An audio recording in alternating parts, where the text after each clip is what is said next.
নমস্কার, আমার নাম সায়নী হাজরা, আমার বয়স 5 বছর। সর্বভারতীয় সঙ্গীত ও সংস্কৃত পরিষদ 2025 কম্পিটিশনে অংশগ্রহণ করছে।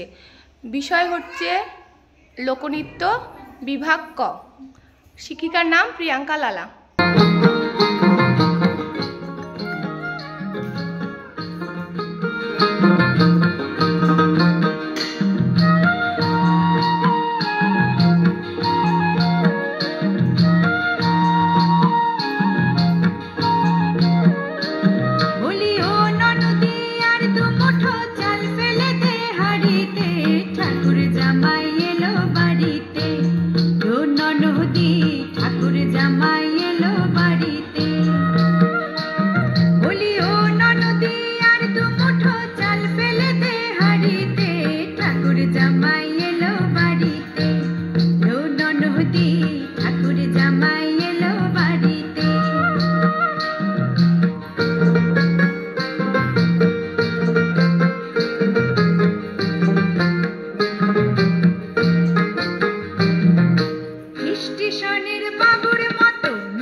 পাঠাই কারে ছেলে